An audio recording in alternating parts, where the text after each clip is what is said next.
Bonjour à toutes et à tous, bienvenue dans ce nouveau panorama de la semaine. On va parler évidemment de la situation internationale au Proche-Orient et notamment à Gaza.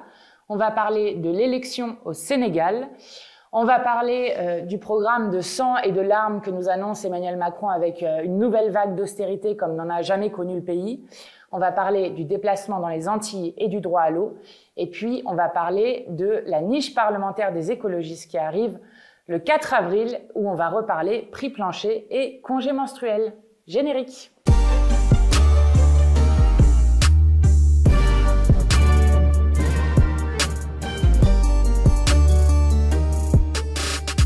Alors évidemment, pour commencer, je veux parler de la situation à Gaza, parce que nous avons eu un point d'appui très important où pour la première fois, lundi, le Conseil de sécurité de l'ONU s'est prononcé à voter en faveur d'un cessez-le-feu jusqu'à la fin du Ramadan, c'est-à-dire pendant 2 semaines. Alors évidemment, lorsque le Conseil de sécurité vote, c'est très important parce que c'est la première fois que les États-Unis ne mettent pas leur veto et qu'ils s'abstiennent, ce qui a permis au vote de l'emporter. Mais ça ne veut pas dire que le cessez-le-feu existe. D'autant que Netanyahou continue ses frappes, avec des frappes qui ont eu lieu dans le sud, des bombardements très intenses juste après le vote de la résolution, donc ça c'est la première chose, qu'il continue ses opérations notamment contre les hôpitaux, et que son ministre de la Sécurité nationale, Itamar Ben-Gvir, a même déclaré la résolution du Conseil de sécurité prouve que l'ONU est antisémite et que son secrétaire général est antisémite et encourage le Hamas. Donc vous voyez la réaction qu'il y a eu derrière du gouvernement d'extrême droite de Netanyahou, avec en plus des frappes qui ont touché le Liban avec 7 personnes qui sont mortes, qui rendent d'autant plus audible ce que nous disons depuis des mois et ce pourquoi Jean-Luc Mélenchon s'était rendu au Liban. Pas touche au Liban, nous ne voulons pas qu'il y ait une catastrophe dans la catastrophe avec un conflit qui se généralise dans la région. Donc ce vote, c'est un point d'appui très important, mais il ne règle pas la pression et le rapport de force international qui doit plus que jamais se poursuivre sur le gouvernement d'extrême droite de Netanyahou pour leur dire il faut un cessez-le-feu immédiat et inconditionnel. Et c'est pourquoi nous demandons à ce que la France, Emmanuel Macron l'a annoncé, on se demande quand est-ce qu'il va le faire, nous demandons à ce que la France fasse et présente enfin, après plus de 5 mois, présente enfin une résolution au Conseil de sécurité pour un cessez-le-feu, cette fois-ci permanent, ce qui donnerait un autre point d'appui au niveau du droit international qui serait très important et qui montre l'isolement de Netanyahou sur la scène internationale à l'heure où il y a déjà plus de 32 000 Palestiniens qui ont été tués dans les frappes de Netanyahou, d'autant que vous avez vu, Netanyahou a aussi annoncé qu'il allait exproprier de nouveau 800 hectares de terre sur la Cisjordanie, donc en plus il poursuit la politique de colonisation qui a cours depuis des décennies sur la Palestine. Donc la France doit présenter une résolution au Conseil de sécurité de manière urgente. De même, nous demandons à ce que la France, puisque Macron nous fait toujours honte à l'international, que 138 pays ont déjà reconnu l'État de Palestine et que là, l'Espagne, Malte, la Slovénie et l'Irlande se sont mis d'accord pour reconnaître à 4 l'État de Palestine, ce qui montrait à 142 pays le nombre de pays dans le monde qui ont reconnu l'État de Palestine, là aussi comme un signe de paix. La France ne l'a toujours pas fait. Emmanuel Macron nous a dit 20 fois que ce n'était pas un tabou, mais il ne le fait toujours pas. Là aussi, nous exigeons d'Emmanuel Macron qu'il reconnaisse enfin l'État de Palestine. Et surtout, nous exigeons du gouvernement français qu'ils arrêtent immédiatement la vente d'armes à l'État d'Israël. Il se trouve que Mars Actu et Disclose ont révélé en début de semaine que non seulement la France n'avait pas arrêté les exportations d'armes, mais avait y compris livré 100 000 munitions pour des fusils mitrailleurs qui donc ont été livrées dans le plus grand secret fin octobre 2023. Et il se trouve que les munitions qui ont été vendues à Israël correspondent exactement aux calibres qui ont été retrouvés dans plusieurs des Palestiniens qui ont été tués lors notamment du massacre de la Farine. Rappelez-vous, ces Palestiniens qui essayaient juste d'avoir accès à de la nourriture alors que la faim et la famine sont organisées et utilisées comme des armes de guerre par Netanyahou pour affamer l'ensemble de la population. Eh bien, où l'armée israélienne avait tiré sur des gens et avait fait 112 morts et plus de 700 blessés lors du massacre de la Farine. On a retrouvé ces exactes munitions, selon les ONG, dans les corps des Palestiniens qui ont été tués. Donc il est fort probable que ce qui a été livré dans le plus grand secret par la France ait été utilisé pour commettre des actes de génocide. C'est un scandale parce que, évidemment, ça rendrait la France, ça voudrait dire que le gouvernement et Emmanuel Macron ont rendu la France potentiellement complice d'un génocide, avec en plus une violation du droit international, puisque le traité sur les armes, dont la France est signataire, dit que lorsqu'un État a connaissance de faits de génocide, de crimes de guerre ou de crimes contre l'humanité, alors ils doivent arrêter les ventes d'armes, ceux dont la France a connaissance. Donc ça, premier scandale, ça serait une violation du droit international. Deuxième scandale, ça rendrait potentiellement la France complice de génocide. Troisième scandale, ça veut dire que le gouvernement français a menti à la représentation nationale, puisque nous sommes nombreux et nombreuses à avoir à de nombreuses reprises interrogé le gouvernement sur quelle livraison d'armes était faite à Israël. Or, à chaque fois, le gouvernement nous a répondu, et ça a été répété par le Cornu, le ministre des Armées, puis répété par la porte-parole du gouvernement pendant les questions au gouvernement, sur le fait que la France ne vendait que des armes défensives. Et donc, si ces informations sont avérées, ça veut dire que, eh bien, le gouvernement a menti à la représentation nationale, ce qui représente un troisième scandale. Alors, j'ai vu que le Cornu répondait à la presse, puisqu'il n'a pas daigné nous répondre lorsque nous avons posé la question au gouvernement mardi dernier, qu'il répondait à la presse que les licences qui étaient utilisées ne permettaient pas à l'État d'Israël d'utiliser ces munitions, donc il ne nie pas, ne permettait pas d'utiliser ces munitions dans l'offensive qui est faite à Gaza. Mais c'est sa simple parole. Il n'y a aucun document, aucune preuve qui y a été apportée. Et donc, plus que jamais, il faut accroître la pression internationale, que ça soit sur le gouvernement français pour dire « nous refusons d'être complices d'un génocide, pas en notre nom, et donc nous exigeons qu'on arrête de vendre immédiatement des armes à Israël ».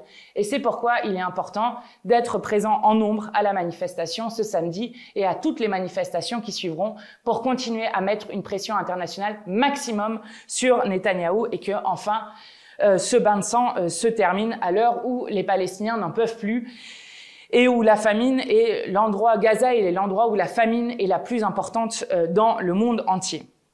Ça, c'est la première chose sur laquelle nous ne nous tairons pas, où il faut continuer d'agir.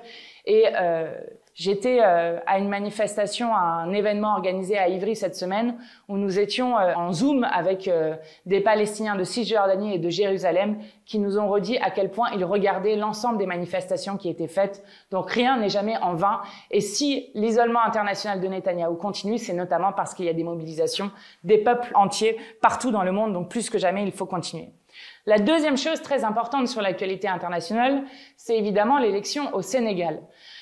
Juste pour vous rappeler, le Sénégal était dans un cycle de violence extrêmement forte suite à l'annonce du précédent président de reporter les élections présidentielles, ce qui était formellement interdit par la Constitution, avec une scène que vous avez peut-être vue où tous les députés d'opposition s'étaient fait sortir de force de l'Assemblée alors qu'ils contestaient le report de cette élection présidentielle. Cette élection présidentielle a finalement eu lieu et je veux féliciter le nouveau président du Sénégal, Bassirou Diomaye Faye, pour sa victoire à cette élection présidentielle.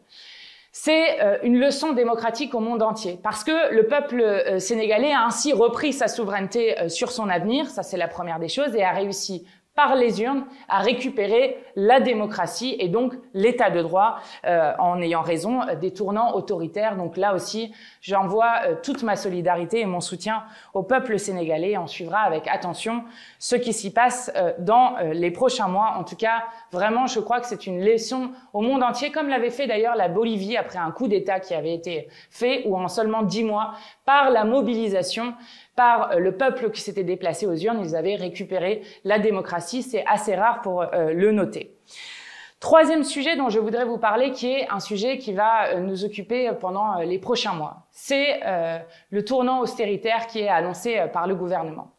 Je vous en ai parlé plusieurs fois en vous disant que dans les projections qui étaient faites, c'était les pires politiques austéritaires qu'avait jamais connu notre pays. Eh bien, c'est en train de se confirmer ces jours-ci. Pourquoi est-ce qu'ils le font ces jours-ci? C'est parce qu'en ce moment, les agences de notation doivent rendre les notes qui sont données à la France et que, évidemment, comme ils ont peur et que maintenant, il faut revenir en dessous des 3% de déficit, règle absurde qui a été faite par l'Union européenne, eh bien, d'un coup, ils annoncent et ils refont des annonces, puis refont des annonces pour dire à quel point ils vont essayer d'aller prendre l'argent, comme d'habitude, dans les poches des gens les plus pauvres et les plus précaires du pays. Pour rappeler, d'abord, dans le budget 2024, qui n'a pas été voté, mais passé de force par 49.3, ils avaient prévu 16 milliards d'économies. Puis ensuite, en janvier puis en février, ils ont annoncé 10 milliards d'annulation de crédit, donc 10 milliards d'économies supplémentaires. Ces 10 milliards d'économies n'ayant jamais été débattus devant l'Assemblée nationale, ils ont fait ça par décret, donc de manière complètement autoritaire.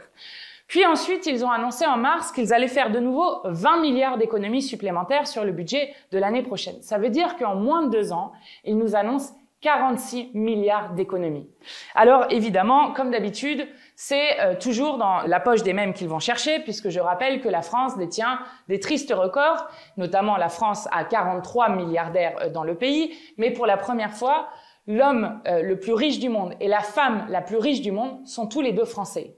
Et si vous voulez comprendre où est passé l'argent dans la 7e puissance économique au monde, eh bien, il n'y a qu'à voir la fortune cumulée des 5 fortunes les plus riches du pays, où vous voyez, ça c'est l'élection d'Emmanuel Macron, et vous voyez comment cette fortune a explosé pendant que, pour la vie de toutes et tous, eh bien, l'océan de malheur continuait. Alors, qu'est-ce qu'ils vont faire pour faire ces économies? D'abord, ils nous annoncent une énième attaque sur l'assurance chômage.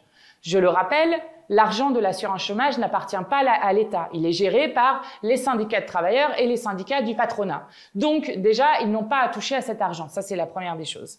La deuxième chose, ça fait déjà 2 réformes de l'assurance chômage qu'ils font avec un président qui nous explique qu'il suffit de traverser la rue pour pouvoir trouver un emploi, donc avec un mépris incroyable. Et à chaque fois, est-ce que ça a permis à plus de chômeurs de trouver un emploi? Pas du tout. Toutes les études, sans aucune exception, le montrent. À chaque fois, ce qui se passe, eh bien, c'est juste que on rend plus pauvres les chômeurs et qu'on fait la chasse aux chômeurs plutôt que de faire la chasse au chômage, notamment en créant des emplois là où on en a tant besoin, que ça soit à l'hôpital, dans l'école publique, que ça soit pour faire la bifurcation écologique et solidaire de notre pays, etc., etc. Donc là, de nouveau, ils veulent s'attaquer aux droits des chômeurs, ce sur quoi nous nous battrons pied à pied parce qu'il est insupportable que de nouveau ils s'en prennent aux plus faibles de ce pays.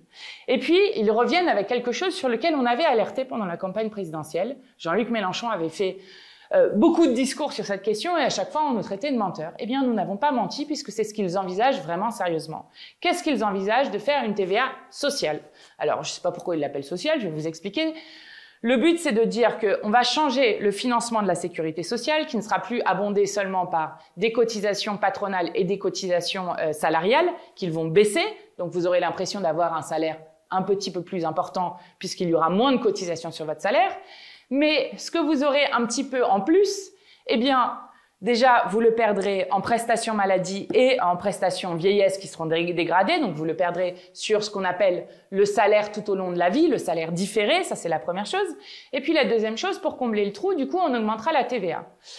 Donc, vous allez payer plus cher vos produits et la TVA est l'impôt le plus injuste de notre société. Pourquoi? Parce que quand vous avez un produit avec de la TVA, donc un impôt que tout le monde paye, eh bien, forcément, si vous avez 1 milliard de richesse ou vous avez 100 €, vous allez payer la même chose sur le produit. Donc, c'est l'impôt le plus injuste et c'est par là qu'ils veulent passer. Là aussi, c'est un scandale de devoir passer par ça et nous avions alerté à maintes reprises pendant l'élection présidentielle. Nous ne les laisserons pas faire. Bruno Le Maire est favorable à ça et de nouveau, il refuse d'aller chercher dans la poche des plus riches. Je vous invite juste à aller voir un document qu'on a fait, qui sont nos 10 mesures d'urgence pour aller chercher de l'argent. On a trouvé 121 milliards qui pourraient être récupérés et financés extrêmement facilement avec 10 mesures d'urgence si on rétablissait l'impôt de solidarité sur la fortune, si on taxait vraiment les super profits, ça rapporterait 15 milliards, si on supprimait le crédit d'impôt recherche, etc. Vous verrez, on a mis plusieurs pistes de ce que pourrait faire le gouvernement tout de suite en faisant payer les plus gros, les plus riches, ceux qui sont en train de se gaver pendant que le reste de la population souffre. Et puis, qu'est-ce que ça veut dire aussi? Ça veut dire que puisqu'ils refusent de prendre l'argent là où il est, ils vont évidemment réduire les dépenses sociales, comme ils disent, et notamment les services publics. Et vraiment, je veux vous alerter sur cette question-là, parce que tout le monde voit que les services publics sont déjà à l'os. On a déjà vu l'effondrement de l'hôpital public, avec dans la 7e puissance économique au monde des gens qui meurent sur des brancards, mais on voit sous nos yeux l'effondrement aussi de l'éducation nationale. Et je veux vraiment saluer les professeurs, la communauté éducative, notamment les accompagnantes d'élèves en situation de handicap, et surtout les parents d'élèves qui partout se mobilisent pour faire en sorte de retrouver des moyens pour l'école publique. Parce que à travers ça, Macron est en train de sacrifier la jeunesse. Moi, là où je suis élue, à Ivry et à Vitry, j'ai été soutenir 2 écoles qui sont des écoles occupées parce que dans une école maternelle, il manque 200 jours de remplacement depuis le début de la rentrée. Ça veut dire votre enfant va, en plus c'est quand vous êtes petit que les inégalités se jouent le plus, votre enfant va en classe avec, pour certains, des classes dans lesquelles il n'y a pas de professeur depuis 13 semaines, je ne sais pas si vous imaginez, avec des jours où dans cette école maternelle à Ivry-sur-Seine, à Makarenko, vous avez parfois 7 enseignants qui manquent sur 11 enseignants de toute l'école, et donc à la fin, vous avez 2 adultes pour 80 enfants qui doivent s'occuper de 80 enfants. Donc vous comprenez que ça ne fonctionne pas du tout. De même à Vitry, où là aussi, vous avez une classe de CM2, où ils n'ont plus cours depuis plus d'1 mois et demi, ni le jeudi, ni le vendredi, parce qu'il y a là aussi un professeur qui manque et il manque de remplaçants. Donc la situation est dramatique. Elle est déjà dramatique et ils vont ensuite annoncer que de nouveau, ils veulent enlever des nouveaux moyens au service public. Eh bien là, on dit on ne peut plus. On ne peut plus continuer comme ça. Et j'ai une pensée particulière, je parlais des accompagnantes d'élèves en situation de handicap. Pour les enfants en situation de handicap, vous savez, on vous vend toujours l'école inclusive, etc. Eh bien, dans la 7e puissance économique au monde, vous avez des enfants en situation de handicap qui sont déscolarisés. On dit qu'en Seine-Saint-Denis, il manque 2200 accompagnantes d'élèves en situation de handicap. Et dans l'école maternelle d'Ivry dont je vous parlais, il y a 10 enfants qui sont notifiés par les MDPH et qui n'ont pas d'accompagnante d'élèves en situation de handicap. Ça veut dire qu'il manque 10 accompagnantes, ce qui est une honte absolue puisque ça ne leur permet pas d'étudier. Et je voudrais du coup vous parler de mon déplacement avec Manon Aubry la semaine dernière dans les Antilles. Parce que les Antilles, bien souvent, sont préfigurateurs de ce qui se passe ensuite dans l'Hexagone. On l'a vu avec le droit à l'eau. Eh bien, maintenant, chaque été, on se retrouve avec des villages partout dans le pays où il n'y a plus d'eau. Et donc, on va livrer des bouteilles d'eau aux gens en attendant qu'on puisse récupérer de l'eau. Eh bien, là, si on a un effondrement ici des services publics, là-bas, c'est la catastrophe absolue. C'est-à-dire que vous avez, en Guadeloupe, des enfants qui ratent, avant on disait jusqu'à 1 mois et demi de cours par an parce qu'il n'y a pas d'eau à l'école, mais là, c'est qu'ils ratent en moyenne 1 mois et demi de cours par an parce qu'il n'y a pas d'eau à l'école. Et vous avez en plus des écoles qui sont fermées parce qu'il y a des rats dans l'école, parce que les bâtiments sont trop vétustes. Donc vous avez des scolarités qui sont complètement perturbées et des enfants dans la République française qui n'ont pas accès à une éducation de qualité. Et je ne parle pas des professeurs qui font tous et toutes de leur mieux pour faire en sorte que les enfants puissent apprendre dignement. De même, en Martinique, on nous alertait sur le désert médical qui était devenu la Martinique, avec par exemple un seul neurologue pour 380 000 habitants en dehors de l'hôpital. Un seul neurologue. De même, vous avez un pédiatre pour 100 000 habitants. Ou encore, un opticien nous racontait que pour une opération de la tête cataracte, qui est une opération assez simple, qui dure 30 minutes maximum, vous deviez attendre 2 ans de délai pour pouvoir avoir juste cette opération, qui est encore une fois une opération très simple. À tel point que cet opticien nous racontait que deux femmes âgées qui devaient se faire opérer de la cataracte sont mortes parce qu'elles n'ont pas été opérées. Il racontait, ces 2 femmes, c'est le même processus qui s'est passé. Elles sont devenues petit à petit aveugles puisque l'opération n'a pas eu lieu. Le moment où vous n'avez plus de lumière, vous ne voyez plus de lumière, vous devenez aveugle en plus en étant âgé, eh bien, il y a eu un phénomène de dépression avec un phénomène d'alitement, des escarres, et elles sont décédées toutes les 2. Décédées juste parce qu'une opération simplissime n'a pas pu être faite parce que l'hôpital public s'est complètement effondré. Et de même sur la Guadeloupe, vous savez, la Guadeloupe, j'avais présidé une commission d'enquête. Et cette commission d'enquête était en 2021. Et déjà en 2021, c'était très impressionnant. Parce que, qu'est-ce qui s'est passé en Guadeloupe? C'est pas du tout qu'il n'y a pas d'eau, comme à Mayotte, où le droit à l'eau est bafoué aussi, où il y a un problème de ressources en eau. En Guadeloupe, vous avez entre 2 et 3 fois plus de ressources en eau par an et par habitant. Mais il s'est passé qu'une filiale de Veolia, la Générale des Eaux, est venue pendant 70 ans. Et l'argent de l'eau a, comme par hasard, disparu, avec un sous-investissement dans les réseaux qui fait que 70% de l'eau prélevée part en fuite. Donc, vous avez des gens, tous les gens en Guadeloupe, qui sont sous tour d'eau, c'est-à-dire qu'ils n'ont de l'eau qu'à une certaine heure de la journée. Et puis, quand nous y étions avec Manon Aubry, c'était des villes entières qui n'avaient plus d'eau, donc l'école ferme, donc des enfants qui n'ont plus cours. Puis petit à petit, les restaurants ferment, donc c'est même désastreux pour l'économie de la Guadeloupe. Et donc, une situation qui non seulement ne s'est pas améliorée, je rappelle que quand je faisais la commission d'enquête, on avait adopté à l'unanimité, c'est-à-dire y compris des députés qui ne sont pas France Insoumise, les recommandations qu'on avait faites, et notamment le fait de mettre 1 à 2 milliards sur la table pour rénover les réseaux d'eau.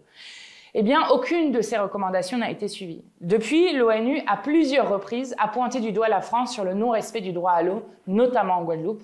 L'État n'a rien fait et donc on se retrouve sur un état des lieux qui est encore plus désastreux que ce que j'avais vu en 2021 et je vous assure que c'est extrêmement choquant, d'autant qu'il y a un point dont on parle peu en Guadeloupe qui est une bombe à retardement, c'est le problème de l'assainissement, donc des eaux sales, puisque les réseaux eux aussi sont complètement détruits.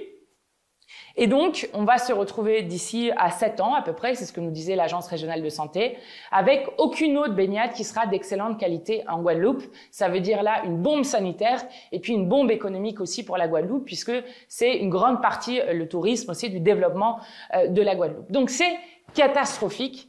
Et je rappelle que depuis 2010, puisque vendredi dernier c'était la journée mondiale du droit à l'eau, depuis 2010, l'ONU a reconnu que le droit à l'eau et le droit à l'assainissement étaient un droit fondamental humain. Eh bien, je vais vous dire, Macron non seulement organise le chaos dans le pays, non seulement fait les poches des plus pauvres, mais il viole les droits humains fondamentaux. Et si nous sommes allés en Martinique et en Guadeloupe, c'est pour dire que nous ne lâcherons pas le combat sur cette question et qu'il est d'autant plus important d'utiliser nos bulletins de vote pour aller sanctionner ceux qui sont responsables de ce chaos et pour dire qu'à tout moment, d'autres politiques sont possibles. Alors dans les Outre-mer, vous voterez le 8 juin et puis dans tout le reste de l'Hexagone, ça sera le 9 juin. Il faut aller aux urnes parce qu'ils comptent sur le fait d'avoir des élections sans le peuple. Et d'ailleurs, peut-être avez-vous vu, mais depuis qu'on a lancé la campagne qui les a fait hurler sur l'inscription sur les listes électorales, on avait fait un site, onvoteinsoumis.fr, sur lequel vous pouvez vérifier votre inscription.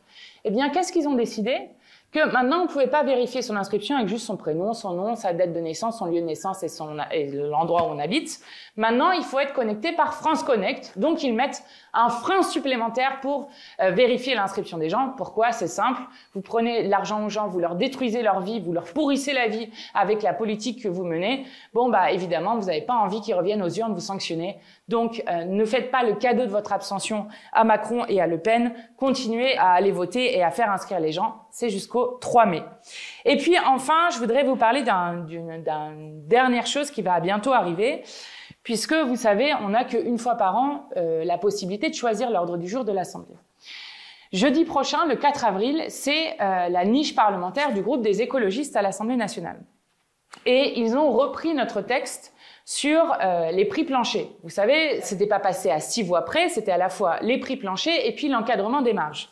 C'est très important parce que c'était la raison de la colère des agriculteurs. Et d'ailleurs, c'est la raison, pas seulement de la colère des agriculteurs en Hexagone, mais aussi un peu partout dans le pays. Par exemple, en Guadeloupe, moi j'ai rencontré les planteurs de canne qui eux aussi sont en grève. Faut imaginer, ils ont calculé que s'ils voulaient avoir juste un SMIC, il fallait qu'ils vendent 160 € leur tonne de canne. Bon, là, ils en demandent 120 €, ce qui permettrait juste de rentrer dans les frais, sachant qu'il y a des aides en plus, etc., qui rentrent dans leur calcul. Mais juste pour vous dire, pour l'usine, un des planteurs de canne qui était là m'a dit « Moi, j'ai vendu ma canne dernièrement, 4,75 € la tonne ». Vous imaginez l'endettement dans lequel ils sont et l'indignité dans lequel on laisse celles et ceux qui nourrissent le pays et font vivre une agriculture, et c'est souvent des petits planteurs en concurrence avec les énormes planteurs qui, eux, prennent les terres un peu partout. Donc, cette question des prix planchers, si on arrive à la faire passer jeudi prochain, va être très importante, donc suivez ce débat-là. Et de même, il y aura une autre chose qui va être intéressante, c'est que On s'est battu pour le congé menstruel. Alors c'est passé en commission mercredi, donc c'est une proposition qui permet de dire que lorsque, notamment pour les femmes atteintes d'endométriose, mais pas que, lorsque les femmes ont des règles douloureuses, eh bien qu'elles puissent avoir un congé parce que quand vous êtes plié en deux, ben juste vous ne pouvez pas aller travailler. Voilà, c'est assez simple. D'autres pays l'ont fait, l'Espagne l'a déjà fait, donc il faut que la France avance sur cette question. Évidemment, 66% des femmes qui travaillent sont favorables au fait qu'il y ait un congé menstruel. Ça existe déjà dans certaines villes. Bref, il faut le faire au niveau national. Eh bien, en commission, c'était intéressant parce que, alors, le Rassemblement national avait piscine, comme d'habitude. Eux, dès qu'on parle des droits des femmes, les meilleurs ennemis, comme ils veulent pas que ça se voit trop, eh bien, eux, ils sont pas là. Donc, on verra ce qu'ils feront jeudi prochain. Et puis, les macronistes se sont battus pied à pied contre cette proposition de loi en disant, mais vous comprenez, pour les patrons, ça va être horrible, etc. Donc, en prenant à chaque fois le camp du patronat contre le camp des travailleuses et des travailleurs. Donc, cette proposition de loi a été rejetée à 16 voix contre 16 voix. Quand il y a égalité, bon, c'est rejeté. Donc ça va être une bataille intéressante, là aussi en assemblée, que vous pourrez suivre jeudi prochain. Je vous invite à regarder ce qui va se passer. En tout cas, nous, on sera là, le groupe parlementaire Insoumis, pour essayer de faire passer ces lois qui sont très importantes. Voilà ce sur quoi je voulais vous alerter. En tout cas, vraiment, il y a un enjeu autour du 9 juin parce que c'est, je le rappelle, la seule élection nationale entre la réélection de Macron et l'élection présidentielle de 2027. Et donc, c'est très important pour la suite. Pour l'instant, on annonce que l'extrême droite est en tête. Quand il y a une mobilisation populaire, eh bien, l'extrême droite recule. Et nous, on continue partout dans le pays à faire campagne, à convaincre autour de notre programme et à dire qu'à tout moment, on peut changer notre avenir collectif. Plein de force, les amis. Une excellente semaine à vous. Abonnez-vous si vous voulez suivre les vidéos. Vous verrez, il y a bientôt une vidéo qui va sortir sur une opération vie chère. J'en avais déjà fait une il y a 2 ans en Martinique où j'avais montré que les prix entre l'Hexagone et la Martinique étaient de 48% supérieurs. Donc la vie chère est décuplée là-bas. Eh bien, on a refait la même opération avec Manon Aubry en Guadeloupe. Vous verrez, c'est impressionnant. Et là aussi, la vie chère n'est pas une fatalité. Courage les amis, les mauvais jours finiront et le printemps arrive.